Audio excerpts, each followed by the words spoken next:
Right? Parashat Beshalach. This before we start the shiur, I would like to thank everybody for coming and joining us for the Simchat Torah. It was unbelievable simcha. And also, if you want to ask any questions or you have any remarks, please do so at rabbigaon@gmail.com. And you can also check us out. We have a lot of pics at the Yeshiva website, Etzion.com. And there's also, if you want to help us donate something, that's terrific. If not, it's just good. It will be better if you just come in and join us, but for now we'll do this through the video. So this is Parashat Beshalach. Parashat Beshalach, the whole inyan, the whole issue, the whole theme of this parasha is about strengthening one's belief, emunah and bitachon in HaKadosh Baruch Hu. And it seems so that every year, as years go by, we need that chizuk, that strengthening more and more and more. I don't know. I thought that by now we'll be okay, but there's so many things that happen, so many things to almost like a tsunami of issues that will try to shatter one's belief, and we need to really pay close attention. Yes, I know we always talk about Amalek. I know we always do. But we try to today also talk a little bit about Amalek, but not in terms of Amalek, Safek, 240, blah, blah, blah. Everybody knows that. We try to look at something else. So Am Yisrael goes out of Mitzrayim, goes out of Egypt, and instead of going straight to the destination, which would be the shortest way to go down or up the coastline, which is fairly close, there HaKadosh Baruch Hu takes them and spins them around, and they go towards what is so-called Yam Suf. We're not quite sure what Yam Suf is, or where exactly is Yam Suf. If you would translate it, the word, or the title, or the name Yam Suf will be the Sea of Reeds, for whatever that means, for whatever that is worth. Some people call it the Red Sea, which is a little inaccurate because the Red Sea is further out in the Sinai Peninsula. That's further east, where the Red Sea, probably where they crossed, was further down, around where the Great Lakes are, not Great Lakes from here, the Great Lakes, the Bitter Lakes, and so on and so forth. And it was where the Suez Canal wasn't around at the time, but that's where it was really, probably, most likely it was. So he takes them down that way. So in a way he's taking them south and then east and then all the way up north through a crazy ordeal of 40 years and so on and so forth.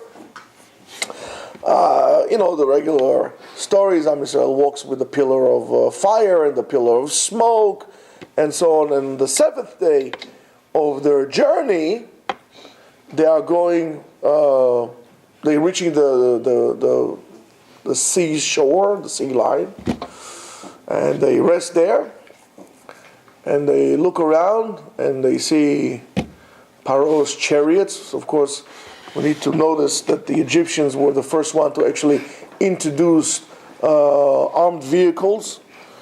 The chariots were the Humvees of the time, and it was quite of an ordeal to see them coming and you being trapped. So Am Yisrael is screaming and yelling, and Moshe calms them down and says, guys, tranquilo, relax, everything's going to be okay. Al tirau, ityatzvu, ureu, et Yeshuat Hashem, stand by and see how much Hashem will help us.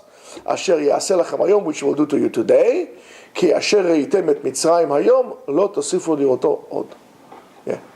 How did they have horses? From Arabia. How did they have horses from Arabia? They died in the plague. Excuse me? In the plague. The plague. Okay, you need to know this, and you need to understand that. Yes, he said. Well, how did they have horses? They died in the plague. All right. However, you need to notice that the plagues didn't happen like we read it here, like one after the other, day after day. So over a period of time. Well, after the horses died, they went to Arabia. They imported horses. It's no big deal. Okay? So they screaming to Moshe, they're screaming to Moshe, what are we going to do? Moshe talks to Hashem, Kadosh Baruch Hu says, why are you yelling? Yalla. Into the ocean, let's go into the ocean. A little bit different than what the Arabs wanted to always do to us, is basically take all the Jews and push them to the ocean. Here Kadosh Baruch Hu says, you go into the ocean.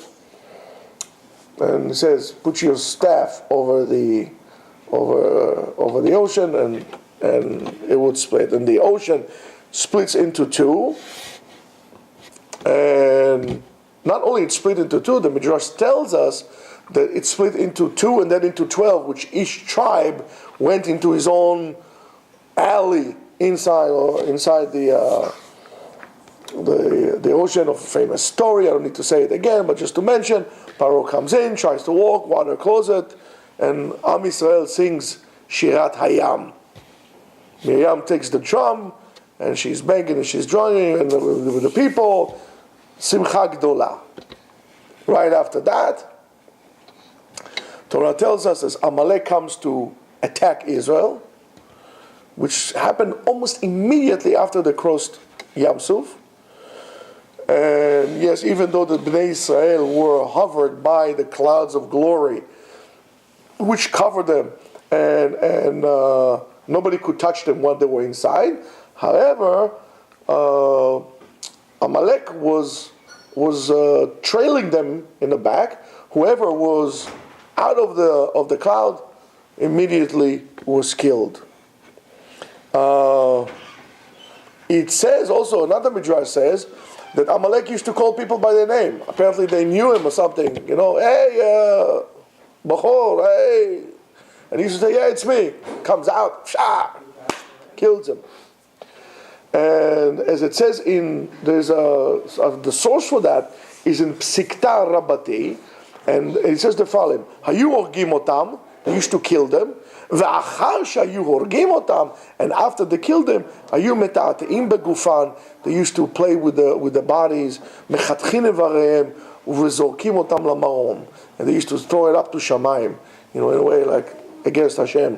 Umecharfim umegadfim v'omrim klape man. They used to curse HaKadosh Baruch Hu and say, Bezo chafatzta, here, you wanted them, here, you take it. And they used to throw the body up to the Shamayim.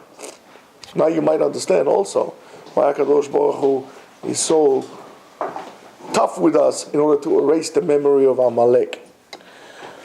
So besides that real barbaric actions that they used to do and the post-traumatic stress disorder in which the Jews had experienced, you should really see the level of hatred that Amalek has to us. And not only to us, was merely towards HaKadosh Baruch Hu, in which we represent. But there's no difference between what happened then and what happens today. There's no difference. I mean, for a coward to attack a pregnant woman, or to attack a woman who is painting her door and to kill her, they're cowards. It's not because they hate the Jews so much. The problem is not with the Jews, it's rather what would the Jews represent. And we need to remember that. And the key to understand and to overcome those things lies within this week's parasha. And we need to remember. So we had a very terrible foe by the name of Amalek. And always, by the way, Amalek is found in very few sources. One of the sources that brings Amalek is actually in Egyptian sources, what they call her Shasahu, and refers to those who Leshasot, those who would cut people into parts, and that was the Amalekim. Amalek, sometimes it's referred to as a group of people that came from Midian. Midian is the Arabian Peninsula, somewhere where Saudi Arabia is today, and so on and so forth. Nomads with no capital city. They were just like barbaric people who more interested in creating chaos in the world and fear than actually having a society, a vibrant society. So, however, the Torah, and we need to remember that, the Torah is not just a mere collection of stories, folklore, or historical facts, and so on and so forth, as some people would like to say. The Torah is not just a collection of the archives of the journeys of the Jews, and so on and so forth. It's much more than that. Much more than that. It is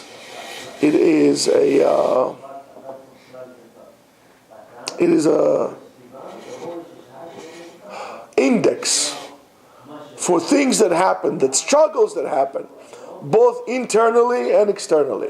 Whatever is mentioned in the Torah, Yitzchak, just whatever happens in the Torah also happens to us internally, each and every one of us.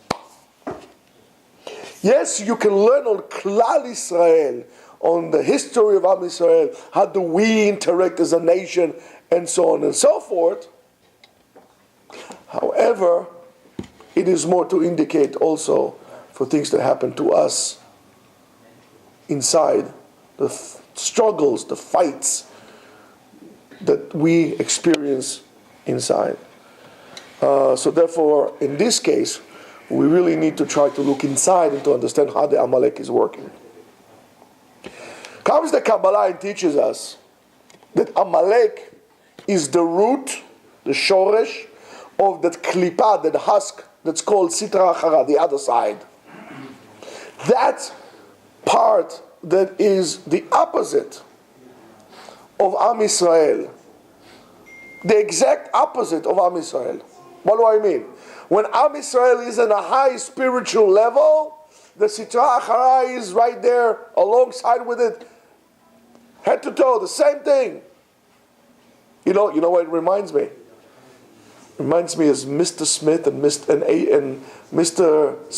Anderson and Agent Smith in The Matrix. It's the same exact concept. It's the same concept you can find between the two opposites, Moshe and Bilam. The mirror image of Am Israel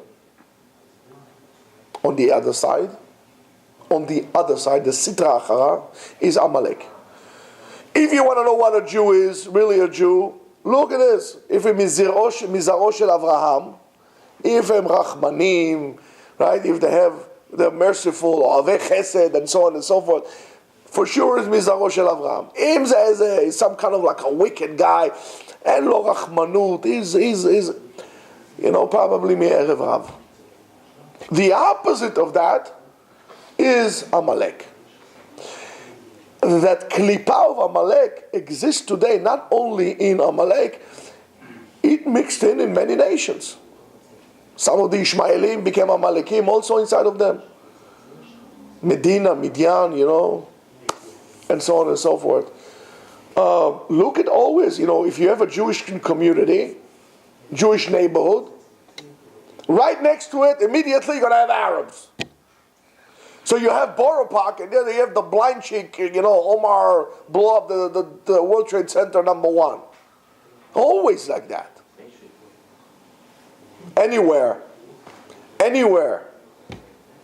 And that's what history, or the world today, there's such hypocrites that they don't understand that what they call Palestinians, it's one big farce.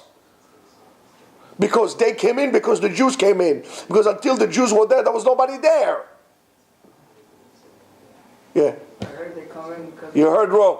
I don't want to hear the word I heard. Okay, like... You need to check. There's kosher food, so they can eat our food. That's why they move... No. They can go open their own food somewhere else, my friend. I'm saying it's easier to... I know what you say. Move into someone's community. No, it has nothing to do with that. They're not so religious as you think they are. They're not.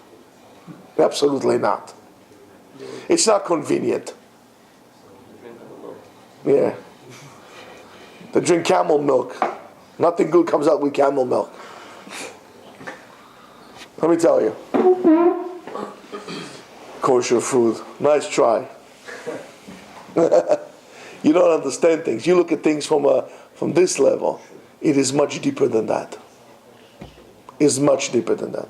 Every generation, there is another nation that would rise, and who would rise with it are those who are the Amalekim inside of it to oppose Israel. So if Am Yisrael wants a land, all of a sudden comes this Amalek out of nowhere, wants the land too. So what's the reason for Israel? They also want kosher food. What, there's not enough kosher food in Saudi Arabia? Or in Egypt? Halal. Isha zona v'chalala lo yikachu. It's not convenience. It's because the Sitra Achara feeds itself on the Kedusha. So when Am Yisrael is low, also everybody else is low. They want money, loch patlaim from Pritzut and stuff like that. We start to wake up, everything goes up right away. And so is to you. As soon as you decide to elevate yourself a little bit in Kedusha, all the temptations in the world right at your doorstep.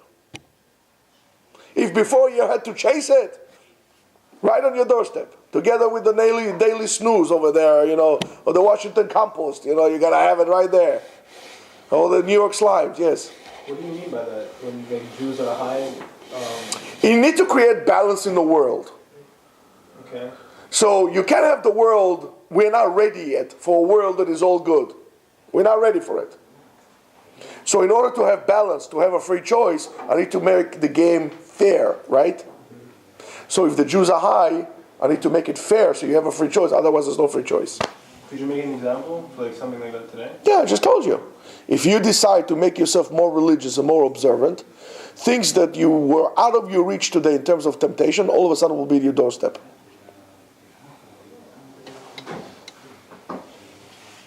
Very simple. That's the way it works. So, and why is that? The reason of the Sitra Achara and its real purpose is to make Am Yisrael Tameh in order to prevent. You listening? You ask a question. What's his name? Michael. Listen. Michael.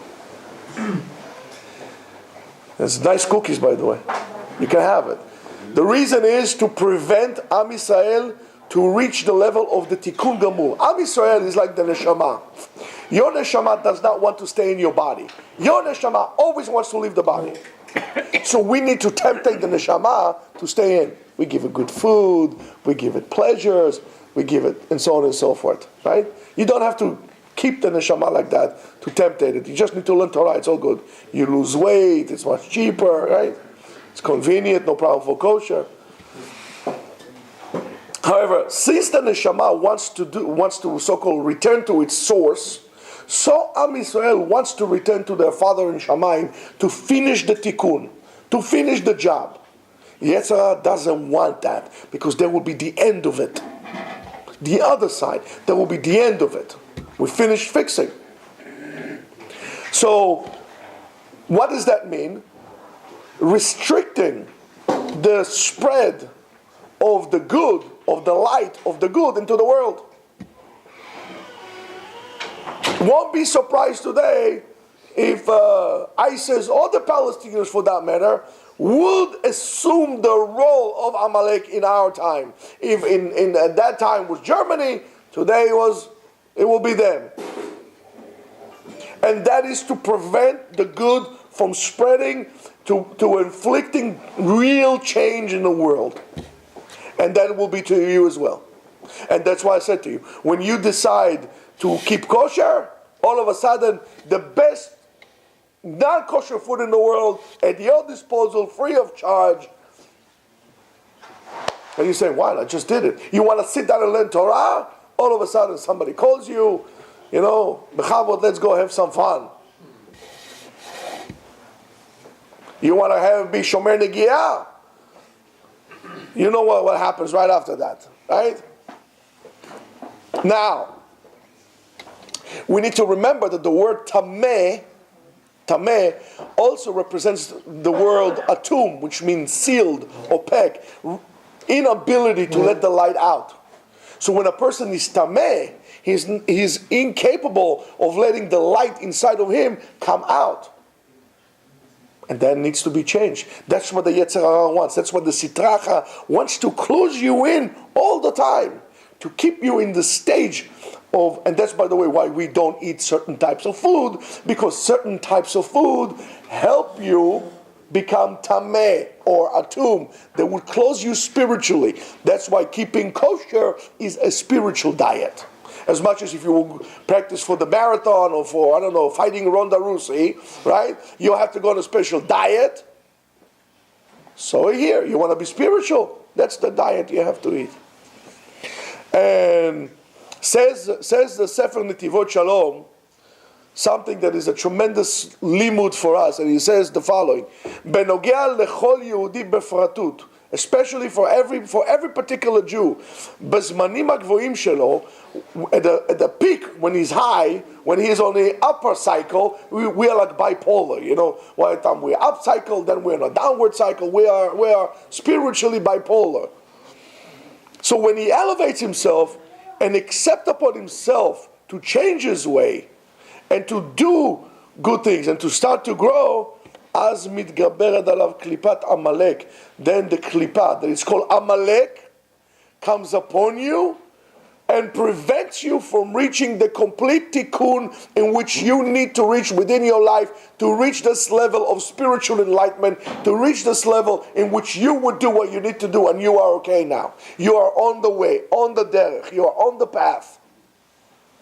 One thing for you to know is, when you are shomer Torah mitzvot, when you are on the Jewish path, you would never get lost. When you are off the derech, off the path, you will get lost. If I'll tell you, anybody heard about Miyamoto Musashi? You never heard about Miyamoto Musashi. You only heard about it because I told you about it. Miyamoto Musashi? Okay. Miyamoto Musashi was the greatest swordman in the history of Japan. Swordman. He was the one who developed the fighting with two swords. He made it. He was the undefeated champion of Japan. I don't know, like 205 duels he win. And at the time, a duel was do or die. That's why it's undefeated. This was undefeated. He wrote the book of five rings. He said the following. He referred to Bushido. Bushido is the way of the warrior, the way of the samurai, the way of never divert from the way or you would die. If it's good for him, it's good for me. And that's what it is. So when you try to go up, the Yetzer Hara wants to, or Amalek, the special klipa. Every klipa, every husk has its special name. There is klipat noga, klipat Amalek, and so on and so forth. And that has its special characteristic in which applies to it. So the Netivot Shalom says that the dafka, in the moment that we are just about, we are so close, mamash, kacha, close, to get that booster, to create momentum. On that moment, we are so close, comes Amalek and start putting doubts in our hearts and start to create all kind of cracks within the envelope of our being, and then we fall apart. So you should know, it's a good indication to you. It is a terrific indication to you to know. If you need to go, you can go. But if you go, you have to take a cookie first. Guys, take cookies. It's good for you. You eat and I'll lose weight. It's good for you to know and to indicate that if you feel that you made a commitment to go on the derech, let's say, for example, he says, I'm going to come to learn Torah every day. That's what you needed right now to make the tikkun. As soon as the temptation comes, you now need to put the pedal to the metal, knowing that you are so close. And just now, because you are so close, there is this temptation. You need to overcome it. Do not fear of anything. You cannot be afraid of things. That's why you're so close.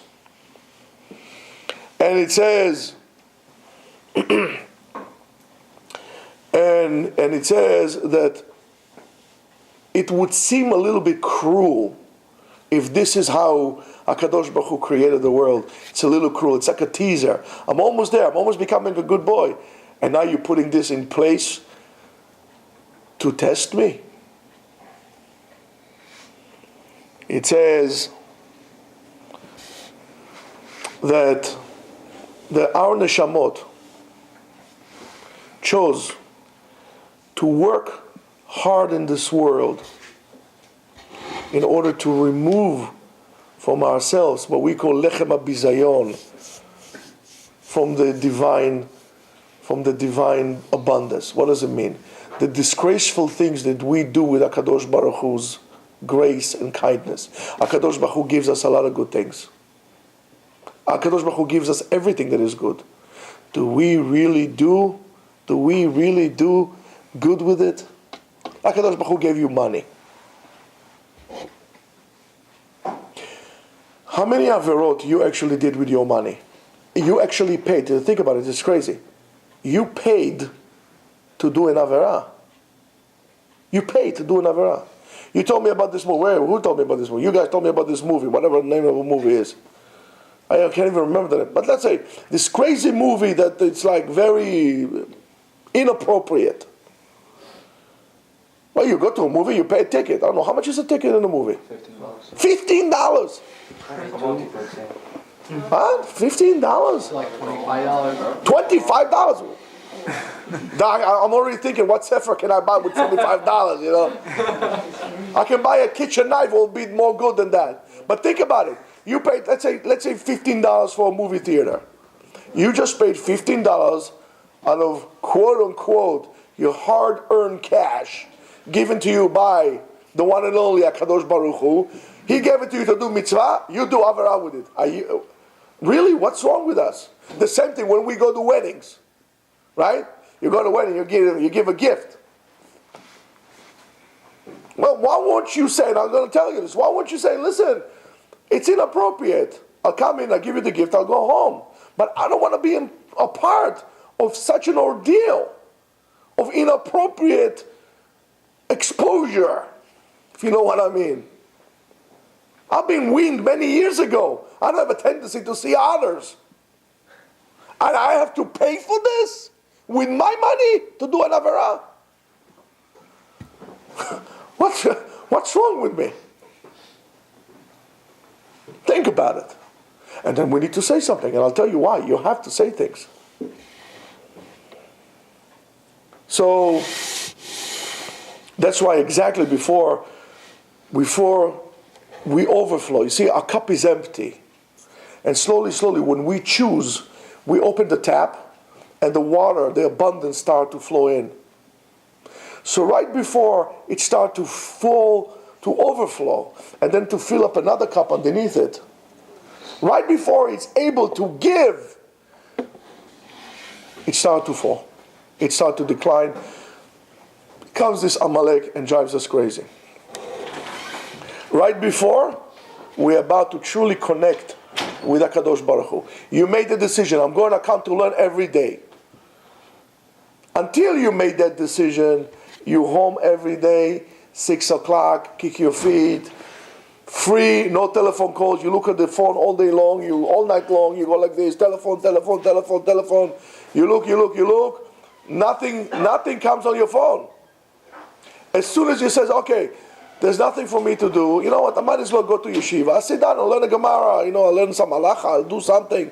As soon as you made these telephone calls, wow, it's falling off the hook. You're like the president of I don't know what, all of a sudden, telephone is ready. Do you need to get another phone just to be able to answer?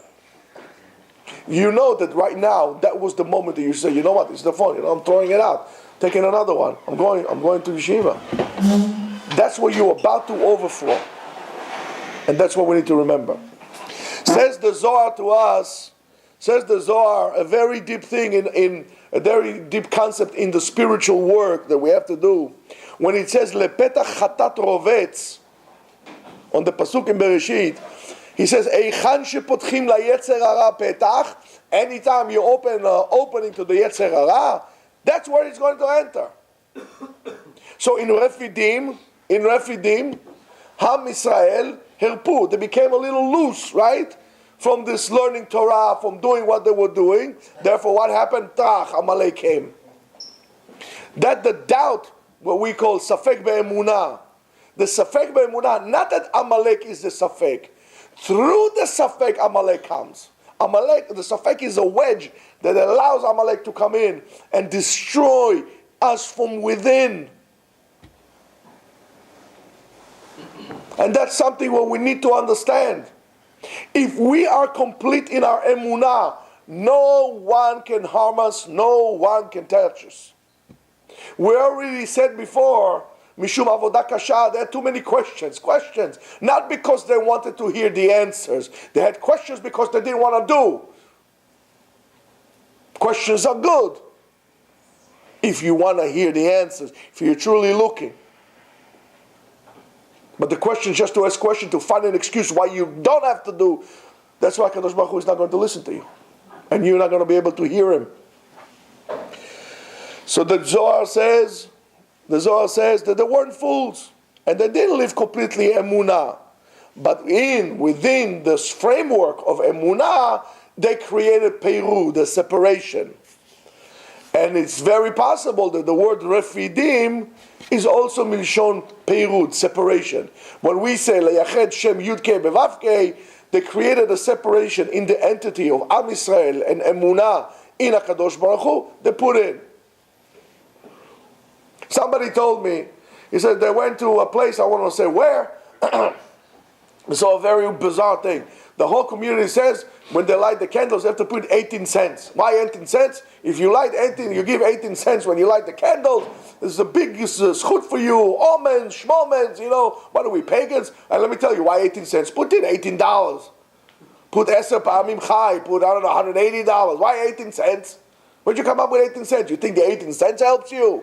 Because 18 is a sgula? Put a quarter, because it's not because that money has something to do with it, or the amount of money. It has to do because you want to give tzedakah. I'm doing a mitzvah and I want to do another mitzvah. It has nothing to do with how much money you put in. You can put a cent in. If you give from all your heart, that's what it is. You did a mitzvah. We make a pirud, we separate. And slowly, that separation becomes bigger and bigger until we said, you will find some Jews that will tell you, prove it to me that there is God. And before I'm going to prove to you that there is God, prove it to me that you are alive. You're not alive. You can't even prove that you are alive. And you want me to prove to you God? You don't even want to, even if I'll tell you.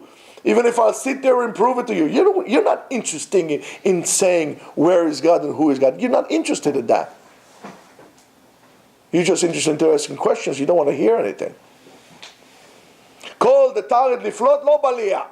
The halakha says, as long as you extract things out, you don't observe anything in. So instead of, if you really want to know, listen. Don't just ask. Listen. But you don't want to listen. He says, excuse me, in the middle, I have another question. Then I have another question. Savlanut, listen. Stamna shwaye. Laat, paciencia. Patience. By the way, somebody told me something very interesting. I don't know if it's true. Listen, I'm not a Chinese calligrapher. I don't know. However, he told me that the word fire, if you take the letter that represent the word fire in Chinese, if you turn it upside down, it means patience. I don't know if it's true, but I thought it was a good idea. We were impatient. Through our impatience, we create separation. We want it now. Listen, you give me Mashiach now. If not, that's it. I don't believe. Who are you? Sablanut. So from the Zohar tells us, we can learn that when we are dealing with emunah, and we are doing also, even when we're doing Avodat Hashem, there are certain intersections in our lives that we could be mistaken, and we create a separation when we want to do good. For example, let me ask you a question. Is teaching Torah a good thing or a bad thing? Great thing. It's a great thing. How about if I'll teach Torah But by me teaching Torah, I'm going to put a separation between you and your brother. But why not? It's good to teach Torah. Goes against the principles of the Torah. What's the principle of Torah? Everyone. Unity together. That's exactly it. But I want to do Torah. You, with your excitement of doing stuff, you might actually create a damage. You need to evaluate your actions. I want to open this. I want to do that. I want to open this. I want to do that.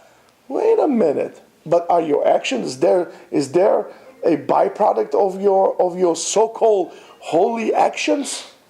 Are you creating holes instead of holiness? Are you creating friction? Are you? And that's something we need to ask ourselves.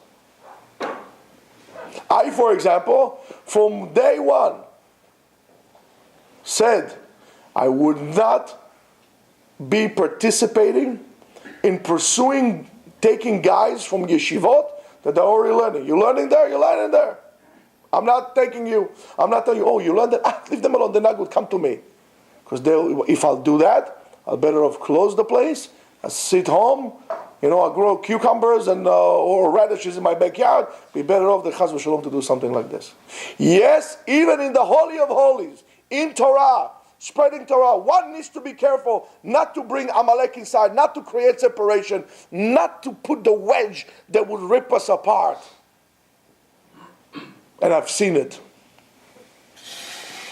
And we need to be mitchazek and quick, that as soon as this doubt comes, we're going to apply a bandage right away. We're going to put like a duct tape on it, not only a butterfly, a duct tape on it to heal it so the crack would not become bigger.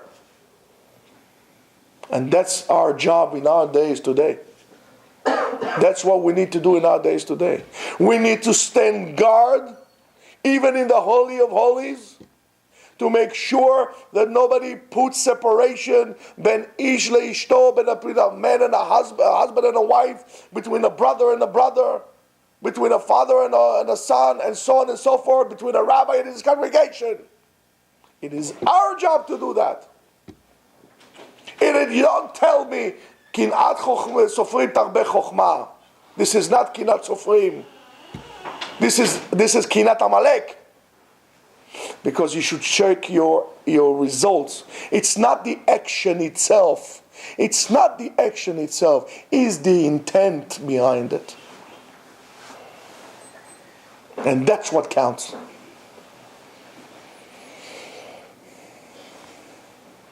All right.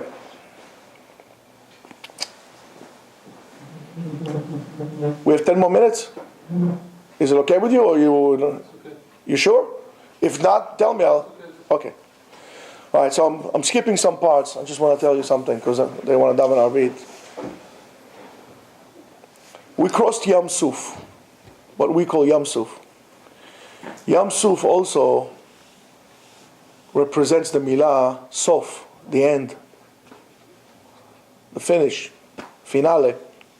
Kriyat Yam Suf, reaping the ocean of the end in our avodah, in our avodat Hashem, means to go beyond the boundaries of what we know and what we are comfortable with, to get out of the small-mindedness that we are all stuck in.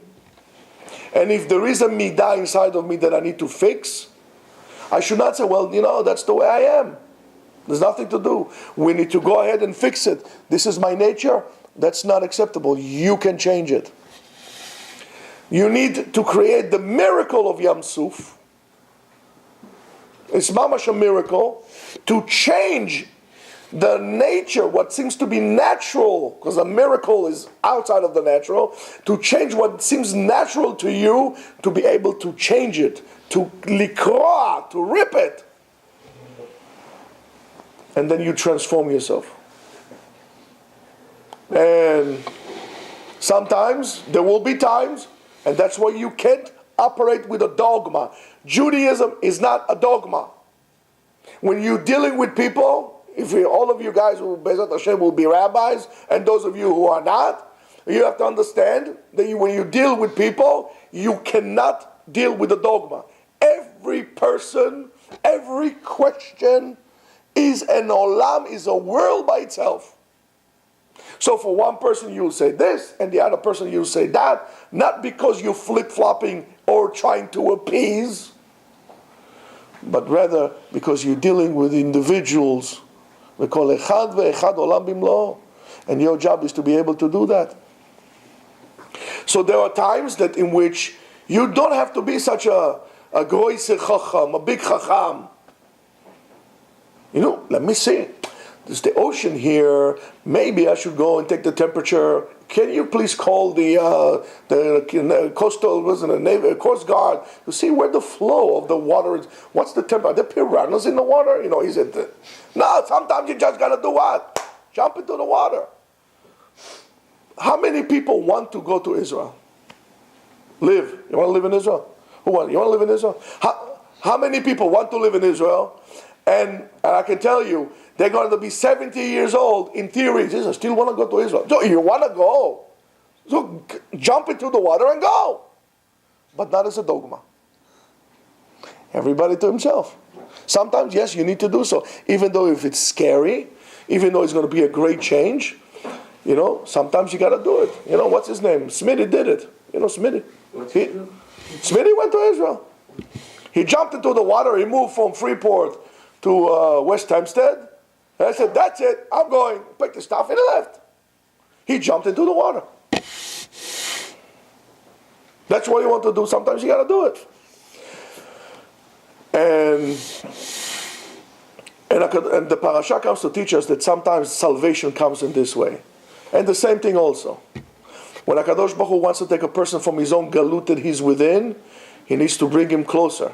He needs to put him into an absurd situation that over there in that situation you need to develop emunah that is beyond logic. Everybody tell you, what are you, out of your mind? It's crazy. Can't do this. And why is that? Because HaKadosh Baruch Hu put you there in this situation, not to fail you, but rather to show you that you have emunah. It's within you, and you need to find it. It's inside of you. And you need to find it, and you need to pray to HaKadosh Baruch Hu, and you need to do it. A person needs to understand that he needs to do whatever HaKadosh Baruch Hu wants from him, and that's emunat HaKadosh Baruch Hu. In order to develop that, HaKadosh Baruch Hu told you, go into the ocean, you're going to the ocean. Why? Because that's what HaKadosh Baruch Hu told you. Not because that's a sgula, it's going to give me merit. If I jump into the water, HaKadosh Baruch Hu is going to give me a medal here. What are you, in the Politburo in Russia? Medals all over the place? No, I do it because he told me to do it. That's a hero. That gibor. It's obvious. And if you hear stories of heroes in war and so on and so forth, they didn't make the calculation. Oh, let me see. If I'll do this, what do you think? Everybody's John Kerry? You do something because you did it. This was my friends. I did it. I had my brothers. I had to help them. And that's a matter of, because HaKadosh Baruch Hu told us. And it says, Ubnei Yisrael alchu bayam betoch hayabasha. Yam represent העולם הזה. Yabasha represent העולם הבא. So when Bnei Israel were able to go bayam bayabasha, they came to complete erasing or an erase of their entity from within. Only when you're able to erase yourself completely, you are able to see things the way they are. And that's why Moshe Rabbeinu reached such a high level. Only when you are not self-tinted, you can see things the way they are. Your emunah in HaKadosh Baruch Hu has got to be untinted, without any benefits to yourself. You believe in HaKadosh Baruch Hu because He told you to do so. Why am I doing mitzvot? Because that's what HaKadosh Baruch Hu told me. Why am I keeping Shabbat? Because that's what He told me. That's the highest level of emunah. And I'm going to tell you something else. As much as Avraham Avinu recognized HaKadosh Baruch Hu and symbolizing the beginning of Am Yisrael's history, and that happened outside of the land of Israel, also Matan Torah happened outside of the land of Israel. You have to understand that Kabbalat Ol Malchut Shamayim, receiving Ol Malchut Shamayim, is not a territorial thing. Don't wait until they build Bet HaMikdash to believe in HaKadosh Baruch Hu. You have to do it anywhere you are, whenever you are. And that was maybe another reason why they actually took them into the desert, to show them that the Emunah in HaKadosh Baruch Hu has nothing to do with the place that you are. It has to do with the place that you are. It's all inside here, inside of you. Rabotai, just think about what we said today. Just think about it. Internalize what we said today. And you have a great weapon to deal with the Yetzer Hara, to deal with the challenges of life. Don't be afraid. En lachem mima lefached. Nothing to be afraid of. Because HaKadosh Baruch Hu is with you. As long as you don't let go of Him, He'll be there for you. So Abatai, instead of going to the gym, you're going to come here to do spiritual gym. You're going to come to the Yeshiva. You're going to be mitchazek b'Torah. Because we need to help all our brothers and sisters who need that help. We're going to support them and we'll help them. And b'zchut zeh, HaKadosh Baruch Hu will have rachamim on us. And will yishlach Mashiach tzidkenu b'mehera b'yamenu v'yasir ol hagoyim ve'amalek me'al tzavarenu. Amen.